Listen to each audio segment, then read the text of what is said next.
I know Rackham is kind of weak, but when he's got his girlfriends, and they're really cheap fighting men that impart, multiple, like, tough and these other things. They don't have a command point, so they don't feel very good, but then they both have tough, which I forgot to apply. And they both have that I fatigue. think tough is one of the most useful. So do I. Because fatigue management is so important. We did a whole video about fatigue management on our channel. I actually watched Nobody watches I watched that. Isn't it good? It's how you win the game. Fatigue management is how you win games. Also, if you can, how good your cover saves are is also a big factor. Yeah. And the Soldaten, with that cover save of 7 they're just an expensive model to have that high of a cover save. It's a normal save, but you feel cheated every time they die. It's just painful. I think too, if you were to have, I think what that Spanish player did at Adepticon or whatever, where he had like 3 professional Spanish army units, and Fernando. Yeah, if you can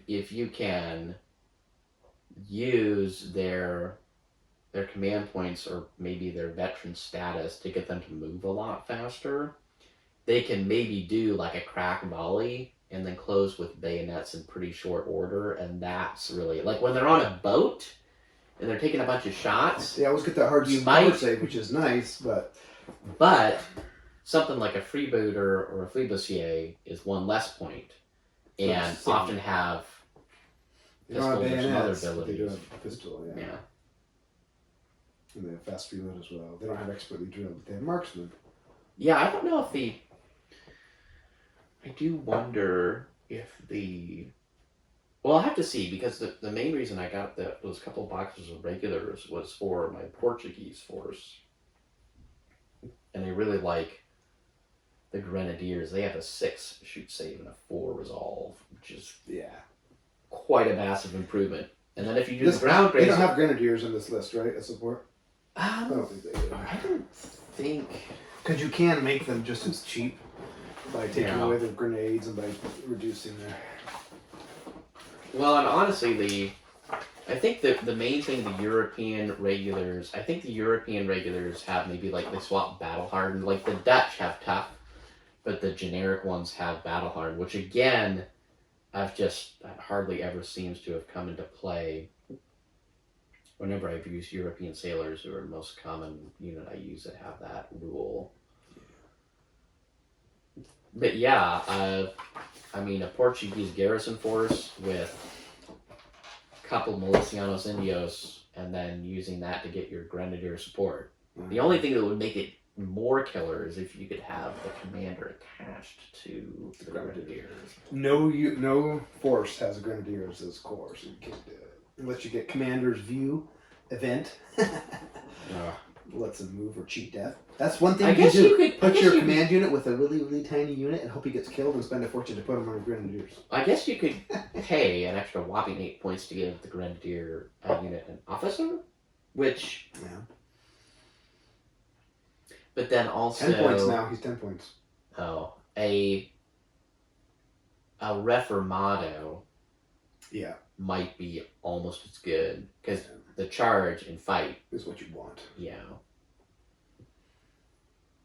Yeah, if you get that charge and then bonus fight on top of it, that's like a game over. It's a board wipe. Delete. Drag, select, control, delete. That's right. Yeah, pirates are kind of scary. Too cheap. Yeah, do you know more about how... like maybe what the win ratio of the pirates has been so far? In my experience, anecdotally, I don't know if there's any pool of stats to take it out of, but when pirates are used by experienced players, they almost always win. If they know how to manage that fatigue, they can do a lot. You just have so many bodies. But if I'm playing somebody who hasn't played them before, and if I just keep dropping fatigue on them, they just are flailing because they can't get it off.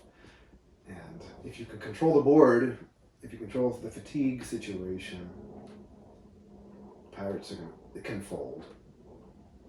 But if the pirate player knows what they're doing and they don't get overwhelmed with fatigue, it's a lot of men with a lot of weapons. But generally short range weapons. But I think, yeah, unless it's like you have to be able to break them apart somewhat at range, or you're just going to get... Right. They need to be kind of wrecked before you get close, otherwise they'll wreck you. Yeah. Now, I think just the fact that the pirates are 3 points a model with brace of pistols as a default is all you really need. I mean, other upgrades, stink pots are fun. I never used them. I didn't have actions. Like a stupid back was always shaking. But yeah, they have free blunderbusses. Yeah. No reason not to take them. Kind of like the interplogue. You can add the blunderbuss. Right. And also, it's pretty much a sidearm. You can also add. Is this correct that the interplogue can carry multiple types of explosive, adding those points? Because a lot of them, when you say, like a lot of the sailors can take 1 per 8 models, and they'll say like 1 out of 8, parentheses, not with other explosives. But it looks like the interplogue can just like, they can take stink pots, grenades, and blunderbusses, and just... Yeah, the force builder always makes it look a little bit weird, but it's been ruled that, so you have, well, the thing with most units is it's hard to get to 16 models, right? So you can't do 2 grenades, but the interplogue you can do 1 for 4, so it's easy to put 2 grenades on. I did that on my pirates. I never used them, but I had a stink pot and a fire pot. And you could, with a unit of 12, put a grenade on there too, which the force builder doesn't really let you do, but you can use the... Yeah, I noticed, because I was wondering about it, because it looked like it was wanting to add, like I was thinking of adding a stink pot and a grenade. It'll automatically add the most grenades that... Yeah, and then it's adding 4 points instead of...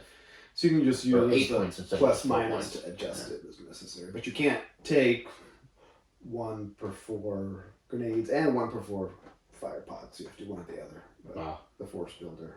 I was wondering if you can do a that combo. was true, I'd be like, oh, that'd be like... That'd be half grenades on the model. That'd be insane. Oh, yeah. You remember when we first... Well, I was just thinking you would have the choice, so if you had a unit 8 interplogue, you could either throw 2 fire pots or 2 grenades. Ah, yeah, you can. Do you remember when we first learned to play, 2017, and we were using the Forlorn Hope, and it just said explosive, so we had every single guy throw grenades. Oh, yeah! So it was like 4 guys throwing 12 dice of grenades. I had my poor Spanish Lucianos walking up and just incinerated. Like, yeah. Yeah, to me, the the grenades sound fun. I mean, I think the Forlorn Hope are... And just the French variant with that 8 cover save, just... It's like not worth it. ruins them, isn't it? Yeah. They have tough, too, and they cost a point less. I don't know if anybody uses them on account of that 8 Hardly save. ever. Yeah.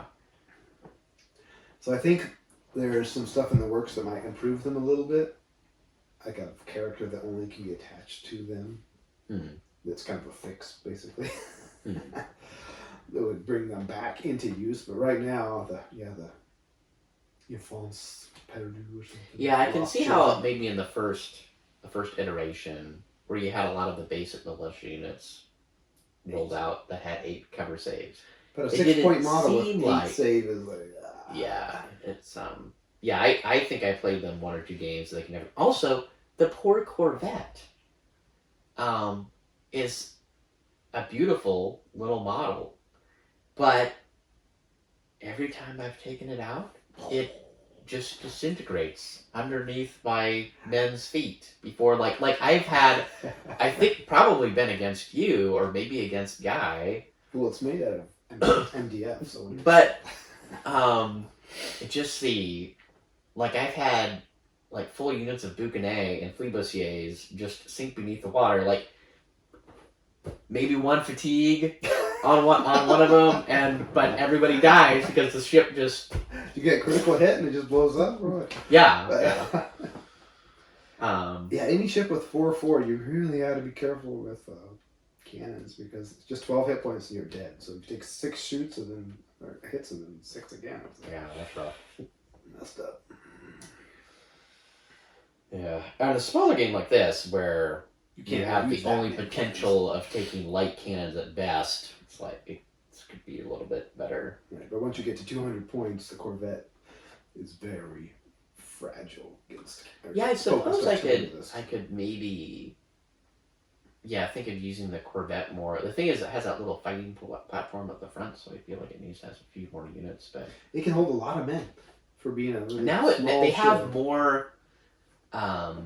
Like they got the Bermuda sloops that are really popular, and the privateer sloop that is kind of in that same. And now the other Barcolengo and the regular bark and the various rigs for those, and the smaller ships. Whereas like when the game first came out, it was basically like they had the sloop and the longboat. Sloop, brigantine.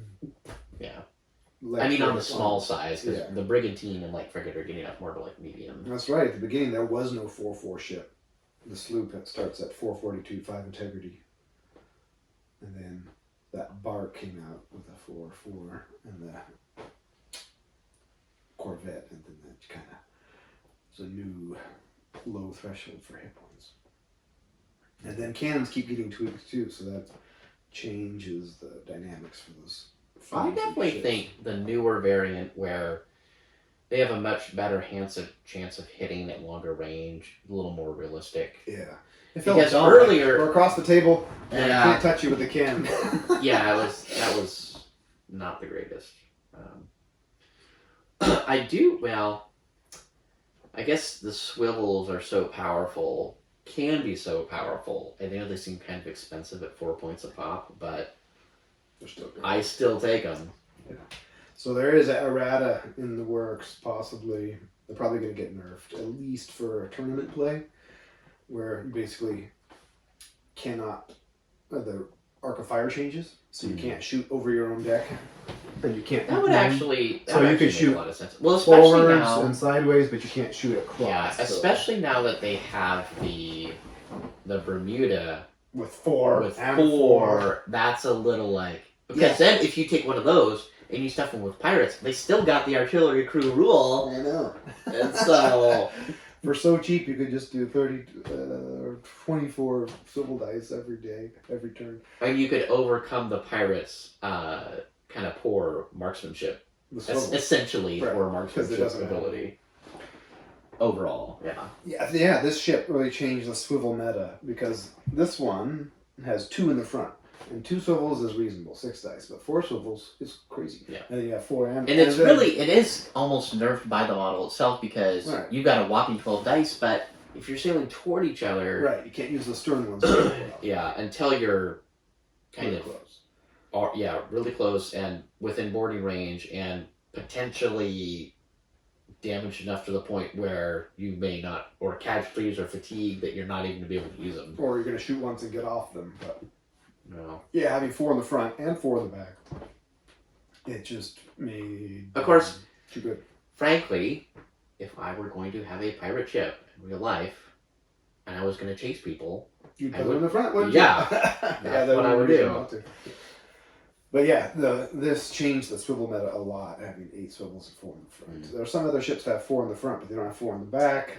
And this has a huge deck, so it's easy to man them. That has only 14 models there, so if you're going to man them, you're going to put 8 or 10 models there. Almost the whole unit. Anything else. Yep, just one unit on the poop deck. So having a big deck and 4 swivels is a little rough because then you can't split the hits. And oftentimes you're trying to preserve your artillery crews to keep those reloads going. Right. Yeah, it so seems this like ship caused problems. it does seem like just because it did always seem a little weird that you got 2 ships of the same height and you swing the swivel around and like shoot it through your own guys. Get the the idea was you're remounting them. There was more mounts, and you would like just carry your cannon across and plop it down and shoot it again. Extra action. It could be. You could do that. It's been considered, but. Yeah, for a while the swivels were like everybody is OP swivels. They won a tournament at Adepticon 2023, and They've always been good. They used to be 2 points, and they were really good. Now they're 4 points, and they're still good. They're still as cheaper as any. But on the they other have hand, disadvantages, like you got shaken, and then you stood up and you couldn't fire. Yeah. So they do have some disadvantages, and you were assigned to it, so you couldn't do other things. So there's some disadvantages, but for pure points for firepower, points per dice, swivels are a good deal. And sometimes though it can, like, I could have taken 2 swivels up here and put more Zolyden up there, but I think it really comes into play where, like, here I have 8 Zolyden, but they can throw 12 dice. Whereas up here, It's I a can whole have unit from 6 Zolyden for 6 dice. And then if I lose a couple guys, then I'm losing like half of the dice. You have to get down to 3 men. So it kind of, it's definitely situational. But yeah, when you've got the 4 swivels on one deck, It's just so tempting. that's when you can't not do it. Profitable. But on the other hand, it's like, well, and I still feel like maybe they went a little bit too far with the Grizzled Veteran. It's perfect. Well, so the Grizzled Veteran went I from 3 think points you, to 6. it's like you have some things that are maybe OP, but you also don't want to nerf everything out of the that is useful to people in their scenarios. He's still good. Tough, battle hardened, and a rally. Well, I don't know. I mean, I just think about, like, if I want to take a Grizzled Vet with a unit that's already 5 or 6 points model, it's just... He's a 12-point model. That's, really expensive. The cook, it's brought the cook back up to the top, because he has that rally. But he doesn't have tough. He does give brawlers, which is not super... But yeah, again, tough. Tough is probably one of the best fighting abilities. Yeah. Yeah, that's the main thing, is that it's guaranteed. Yeah, no test. But there's quite a number of units that have tough as well as a special rule. Or even factions. British Navy. Yeah, if you had played British Navy and just shot me with medium guns, you would have done that. Corvette trick could just blow me up, probably. Swiss Family Robinson. Climax ending scene. No. Is that what happens? Oh yeah. Whole ship blows up. Well, I don't know. I guess we must have seen that movie multiple times. Yeah, they do. It's one of the 2 VHS movies we have. But yeah, it's like at the end, and they got that climactic battle where the family is like trying to fight off all of these pirates, and they set all the traps and Coconut whatnot. bombs. And then at the very end, the gal who got shipwrecked, her dad comes back in his boat, and they just like, because all of the pirates are on shore, no one's manning this Chinese junk, and I think they literally just blow the entire thing to snow, like a model that explodes catastrophically. Critical hit 10, and another 10. But it is true with it. I mean, the Dutch are... I'm still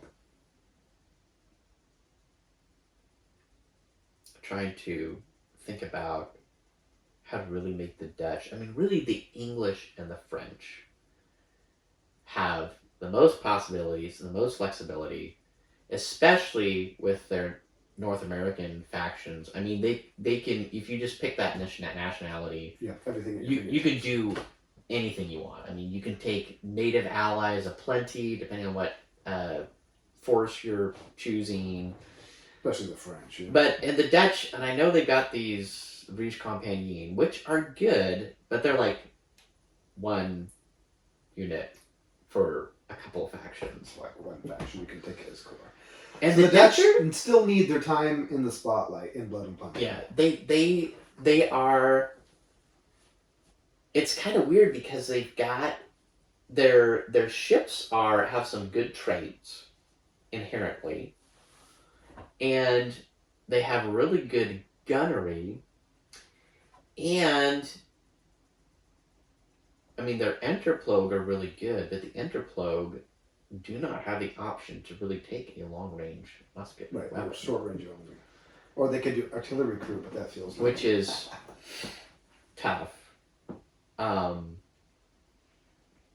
So now when I was playing versus Dawn and I just loaded people up with stink pots, that maybe seemed to be a little bit of a way to get around that. Although it's true that you can throw a stink pot into an enemy unit to prevent them from doing the defensive fire, but then when you charge in there, you have to take fatigue yourself. So it's kind of like, yeah, but it's fun, isn't it? It's kind of fun to mess with the game. It's a control kind of play. well, the cool thing about the stink pots is you can both kind of like control enemy units, but also control the terrain of the battlefield temporarily. Some extra cover and stuff. Yeah, the Dutch, I think we still need an so they weren't in the original book. And then No Peace Beyond Online came out, and that was, they came in full bore there, and a lot of factions, cool stuff. They're the best at pretty much everything you see. Mm-hmm. They have Pietine, who's amazing. Their sailors are the best. They have some of the best borders. The coppers, nobody likes them at 5 points. Capers. Mm. Yeah, those guys, poor guys are weird. I think the Swiss Army knife that nobody wants. I think that, well, yeah, because everybody just used the European sailors. I think if the Capers had an option to take, like, brace of pistols. Or a sidearm pistol or something. Or at least a sidearm pistol. Because they have the Brawler's ability, but then it's like, so what? But they're just bonking people with their fists, basically. Yeah. They have expert sailors and they have artillery crew. But if you have the guys busy shooting the muskets, well, I like bringing a unit of capers because I want to prove it to everybody that they're wrong and they're okay, which is a losing battle. I'm not convinced. But they can always be unassigned, so you can always do sailing maneuvers with them and then switch back to artillery. I think well, another thing too is that, yeah, it's really it's just This is really cool. Thank you. No, I know.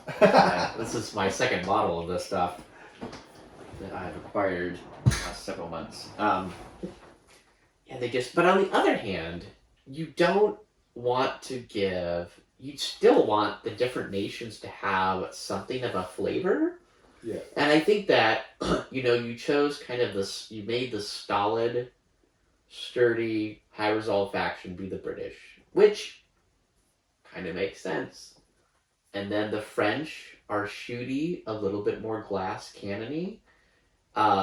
Most factions are not going to win a shooting match with the French, at least not on a musket line, and maybe with natives and bows, there's a little more asymmetry there that you can take advantage of.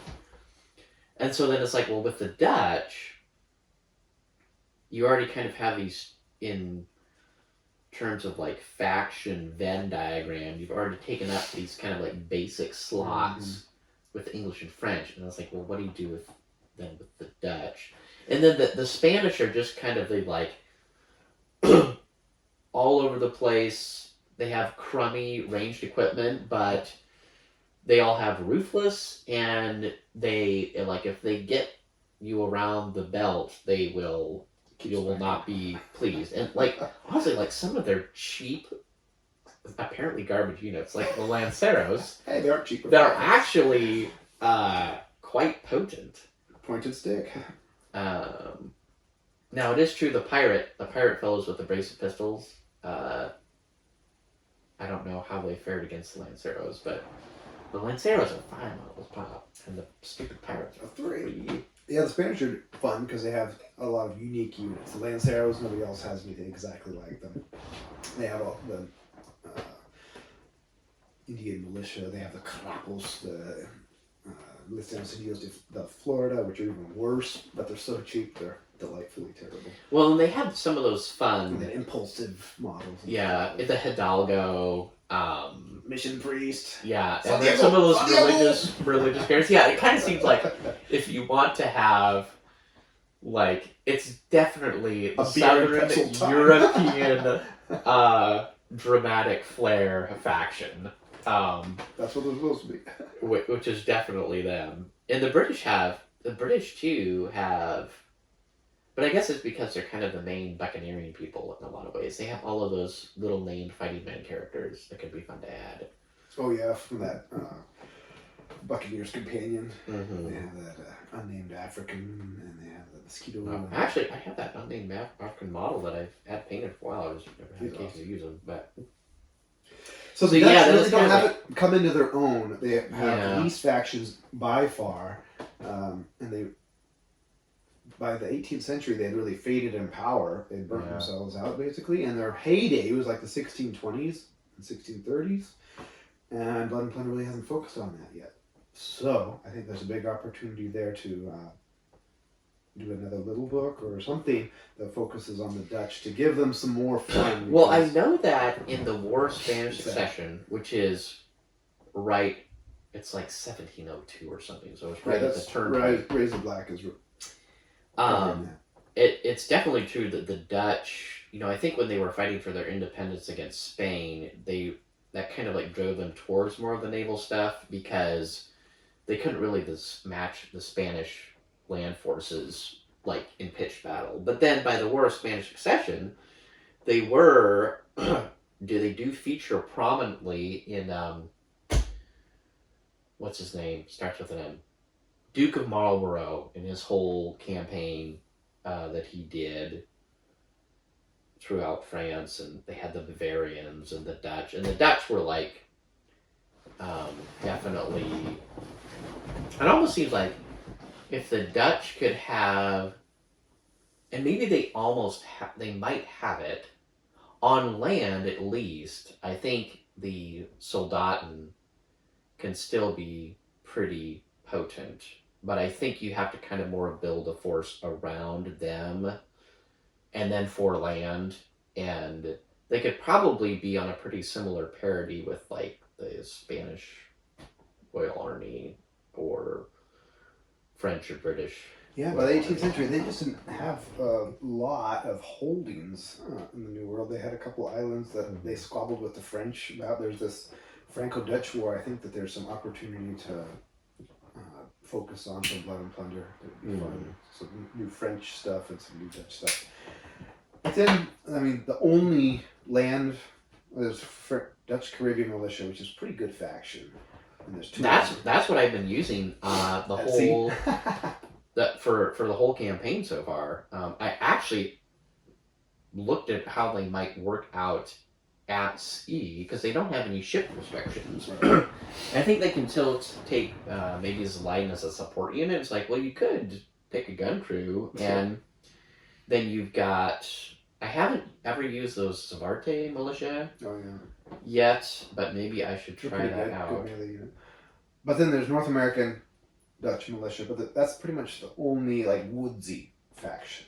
And I think there's more room to explore kind of the relationship with the natives. They were a little less exploitative, maybe. I think I haven't really studied it very much, but I think there's more room to explore kind of their. They also may not have been around long enough. They weren't. They just really chickened out and sold New York to the English, and that was. I mean, in some ways, I can see where the Dutch are currently is maybe kind of about right for. Historical accuracy. I mean, again, like you're saying, like at sea, should be unsurpassed. Especially in the 70s. The British are a close second, which is deserved. But yeah, maybe they're kind of where they should be at. Like if you're someone who really likes, yeah. But as far as the game goes, it'd be nice to have a little more parity and have more options to mess with as a Dutch player. Yeah. Well, it's true that a lot of people... too. Like, there's only 3 commanders in this book for Yeah, Dutch. I kind of wish that... Because, I bought into the French early on initially because that was like, you already had a bunch of English and Spanish, so it was like, that was the only other faction to do. And then I was really excited about the Dutch when they came out, and I bought heavily into them. And... I think that was also maybe the same year or after No Peace Beyond the Line came out. We played the campaign as like originally outlined No Peace Beyond the Line. Yeah. And that was when I had, my Dutch guy didn't do super well, especially in the land scenarios. And then also that famous like assault on New Orleans scenario where I had like 98% casualties. And I had loaded up, like I had just hordes of European sailors with muskets, blunderbuss, like the works. And it was a bleeping massacre. Your allies were no good, and I had South American tribes dropping poison arrows everywhere. That was great. Yeah, I think I saw that video like last week, and I re-listened to some. I think I listened to it before because like a couple-year-old video or something about the South American tribes. Oh, talk about OP! I don't understand why people have forgotten about it. Like if people realize the poison arrow phenomenon. Well, I guess if you. I think, obviously a lot of people are because, it's a pirate game. It's a pirate game. I want to play pirates, etc. The true power is if you just wanted to dominate all life, then you would just play South America. Not quite, but they are good, especially on land. I took them to a tournament once at sea. Like nobody likes to play natives at sea. They kind of suck. Okay, you can't take. Well, you gotta take little boats and you get rammed and you disintegrate them. Yeah. I took them as just like 4 canoes with poison arrows. Yeah. And I lost my first game just at the very last second. It was down to die rolls, but I dumped a lot of fatigue, but he beat me. But then the next 2 people I played, they weren't super experienced. I was like, I'm sorry, this is gonna suck for you. And I just fatigued them the whole game. Yeah. Yeah. You will never take an action besides rally again. Yeah. Do you remember that game we played? I did a battle report on it. You were in the Corvette, and I just zoomed out like 6 canoes, poison arrow.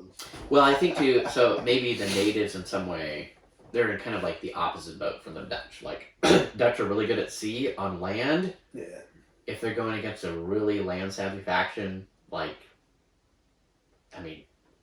French Buccaneers, French Canadian militia, French Canadian Caribbean militia, French. I don't even know it. French anything. French civilians.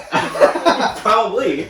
Then it's just you might pull off a win if you're going against a newer player or like you really manage to control the situation with initiative or something. But it's just kind of always an uphill slog on land for the Dutch.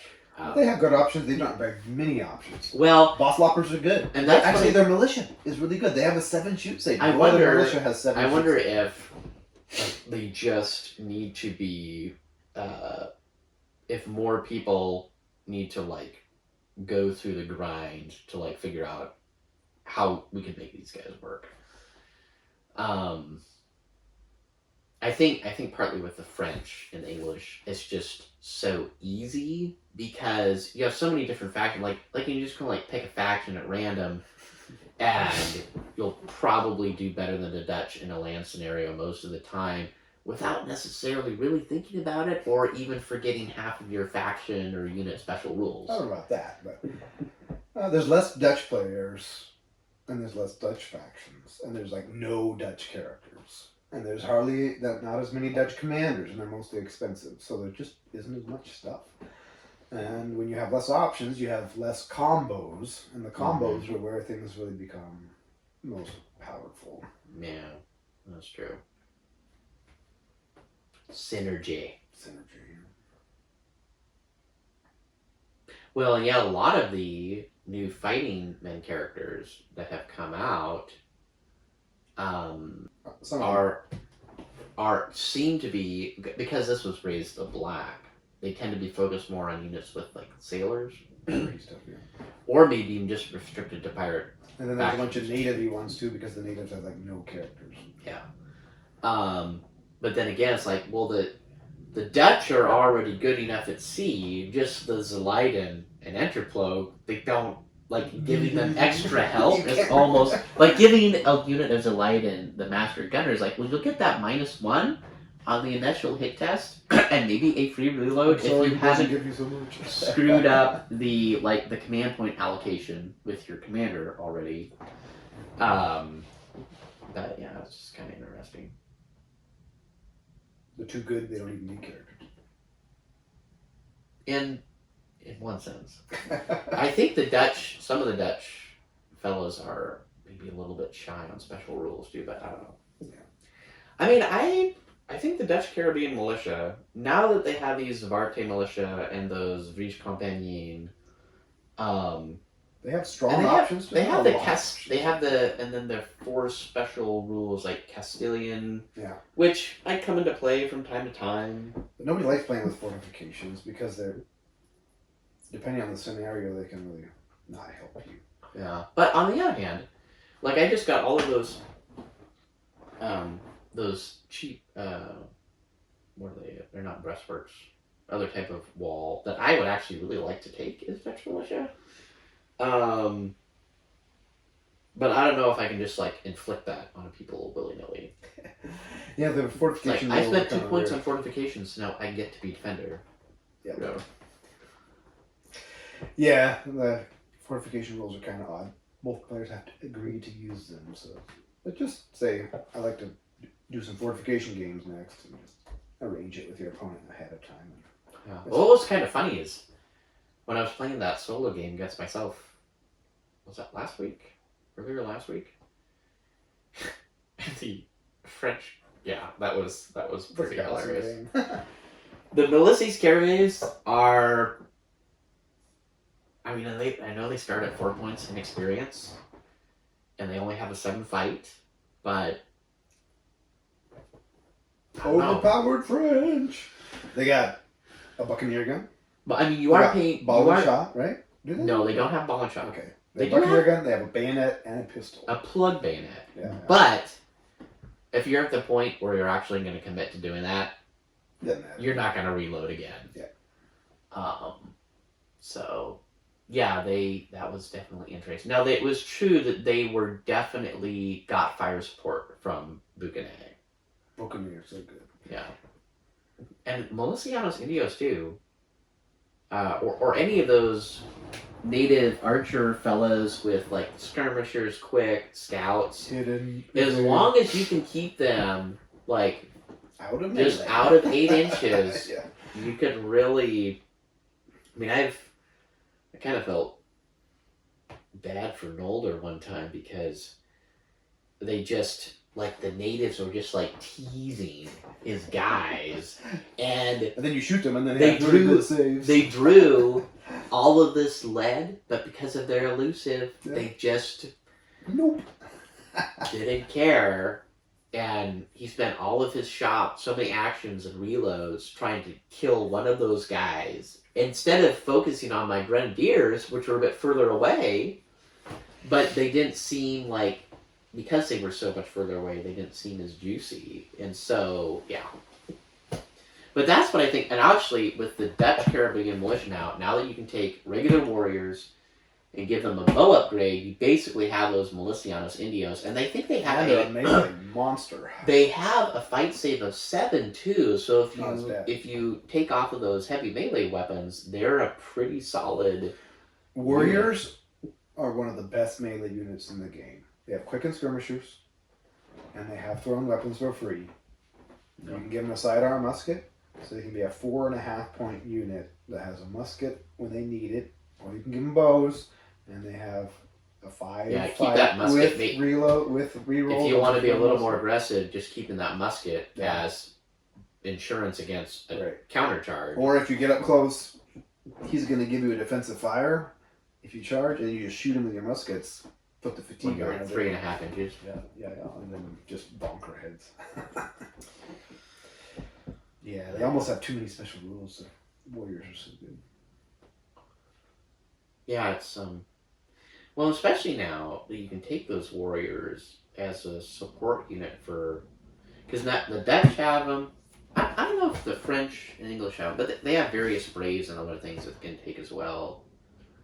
But yeah, using those native support units. I guess the main downside is that oftentimes they are support units. Yeah. And oftentimes, if you can take a native unit as a corner unit, it's those stupid warrior musketeers with their slow reload. Oh my gosh. Talk about that's the nerf. That's the nerf. Oh, when we were playing the Summer of Plunder week where you had the extra reloads, and you were playing with me. It was heavy rain. Yep. That was at family camp. Yeah. And I was playing the Choctaw, so they have poorly equipped and slow reload and heavy rain.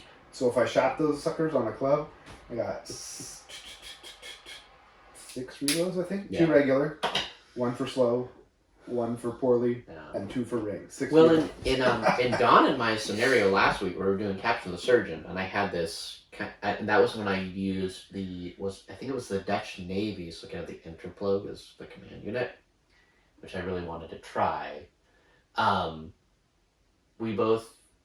We ended up in hot weather, where if you took more than 4 inches, you have to take a point of fatigue. So I had this whole plan to chuck these fire pots into people, but if I was more than 4 inches away, I would already have to take a point of fatigue for moving them more than 4 inches, and then the second resolve check moving into the fire. So there were a couple charges that I made into him, like I chuck in the thing, stink pot, and then I have to take a point of fatigue, and then do a resolve check, and that's how I would be completing my charge already with 2 fatigue, which was not great. But I love how Blood Plunder can make a story like that. That's a memorable moment where you had to change the way you approach the game because of the... Well, it is true that there is randomness because of the scale and the D10, and you potentially may not be able to do rerolls halfway through the game. Yeah. Or even if you do reroll, it could be worse. And so there's no really guaranteed way to win. I mean, if you have a way more experience than the other person, or if your dice, if you have way more experience, you could probably pull out ahead most of the time. But there's an element of randomness. Like, I feel like if you lose this game, you're not like, oh, if I just would have done X, Y, and Z, then everything would have been better. Like in Axis and Allies, the meta is always the assault on Corellia SSR. That's the meta. It comes down to that. I mean, basically, that's it's a deep enough game that it's not just one thing usually. Yeah. But also with the randoms, like, you could have a really good setup, and then just... Yeah. Dan went to a tournament. The cow farts, and everything hits the fan, and you are just... it's over. Dan went to a tournament. He had he used the Corvette, and first turn drew an event, wind change. And he was in the eye of the wind. Straight into the wind. He failed his test, and then he got raked, and then raked again. Which is basically the end of the Corvette. If you shots. Blew the splinters before he could even respond. Yeah, probably with a full crew, and nobody had any fatigue, I'll bet you. Probably not even reload markers. Everyone just... I mean, you could delete all randomness in a game and just make it a math formula, but it would be no fun and you wouldn't get good stories out of it. Well, and I think, too, it would also make it more...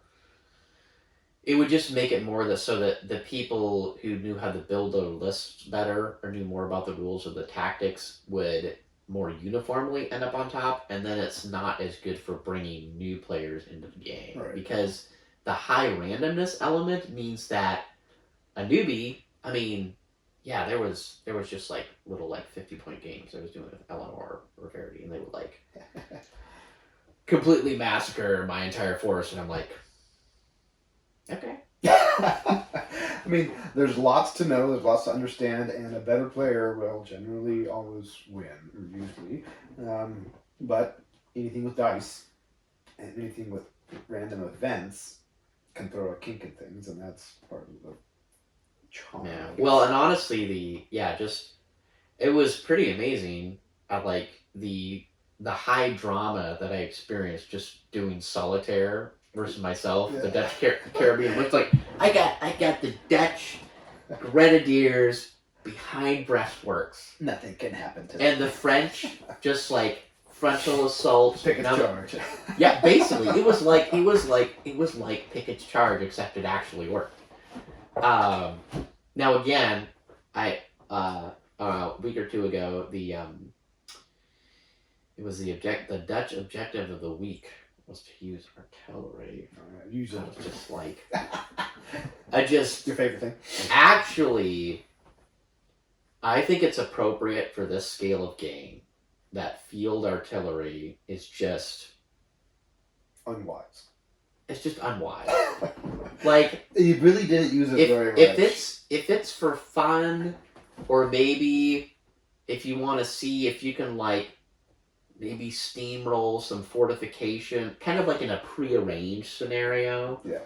I think if you're just going, if for a random, for not going Like a who competitive you're going to list. go against It's or not what the scenario fun. is going to be, that's never. If you do like an army scale game, it's going to be like, this is going to be the assault on Port Royal or Havana or whatever, and you know you've been talking about it for a few weeks, and like here's the how we're gonna lay out the board. In my reading, there's hardly any examples of artillery pieces being used, but I've run into several times the Spanish are just chilling in their towns. They haven't been attacked for 100 years, and the English show up, and they always have cannons sitting by the church, but turns out they haven't cleaned the barrels for 80 years, or they don't. The cannonballs have rusted and they can't even get them in. They're unloaded, and the guy in charge of the ammunition lost the key to the chest 2 years ago for the powder, so they can't even get it. So they might get one shot off, and they never do anything with it. But the Spanish always had these field guns sitting around. But there seemed to be a lot of Caribbean forts where, you know, they built the fort, they spent a bunch of money on it, resources, loaded up with all these cannons, and then nothing ever happened. Well, that's what for a generation or two. About a fort. You build a fort so people won't attack you. So forts don't see a lot of action. A lot of forts they made don't get attacked. Some of them did. Some of them got blown up. There's that interesting fort. It's not Tortuga. It's what are they other? There's a 1677. There's a whole documentary on it. It's really cool. I'm forgetting the name of the island right now, but it's French attacking Dutch. There's a naval battle, and they assault a fort. They get beat back, and the French come back. Bincus is the commander there. He's been lined, and they have mortars. They drop like 2 artillery shells in the fort. They hit the powder magazine. Everybody blows sky high, and game over. But that's not a field gun. It's a mortar, which haven't entered Blood and Plunder yet. But yeah, nobody likes pushing field guns the way a ton through jungle and marsh and heat. Well, this is a new Blood and Pigment segment. Booze and contains tobacco and alcohol depictions. No. Blood and Plunder rants? Not really rants, just good times. Well, yeah, that was interesting. I do feel like for some reason this year, well, I think knowing like with the organized play and the weekly objectives for the Summer of Plunder, I kind of have an idea of what I have to prepare for in this, this season. And so that's definitely made me play around a lot more with like what forces could I take. Good. You know, like the knowing that we were going to do Capture the Surgeon last Thursday, I was like, okay, well, the town's going to be set up approximately like this. I know I'm going to go up against a musket-heavy enemy, regardless of whether it's Riley, Don, Nolder, you. You with the natives would be a little weird, but I thought with the heavy melee, I was also maybe a little bit better prepared for native bow nonsense. But, yeah. Yeah, the objectives in the Summer of Plunder kind of exist. 1, to have everybody have kind of a common experience. Right. And 2, to help people explore corners of the game they might not naturally fall into. So the weather, hardly anybody has done that before. So. Yeah, although that did happen, it's probably been a couple months now, when Nolder came over here just to play a game in here. I think like it was like no one else was going to show up at the game store anyway, so I was like, well, just play. Why not go to the man cave? Yeah. And that was something where I ended up getting to be defender, and he was attacking his English Buccaneers, and it was something where we both drew events, +1 on the weather table. heavy rains. That's like -1 movement, +2 reload markers. My guys have already all parked inside of the main buildings, and it was just. It was shoot him to death. It was and I think I was playing French. And, yeah, it was just all your the game was over. It was almost game over before it even began. That can't happen. Yeah, I think in real life, it's something like that. Like if it started raining cats and dogs, you quit. You would just be like, okay, we're gonna wait until tomorrow. Let's kill each other tomorrow. At least if you were like the guy who was on the attack, you'd be like, yeah, we're not doing this today. Like Napoleon at Waterloo waiting for the ground to dry, which before he started his artillery bombardment, which maybe was a mistake, I don't know, but just that kind of thing. It's like, yeah, we're not going to. I guess the English and the French in the Middle Ages are both guilty of violating this rule, but like, you know what? It's kind of muddy today. Let's not send the heavy cavalry across the recently plowed fields into an enemy that we know has strong range capabilities or lots of pikes. Unless you know indios descalzos. Yeah. People generally decide to not do things in super inclement weather, unless apparently you're the French chivalry. Just go for it anyway.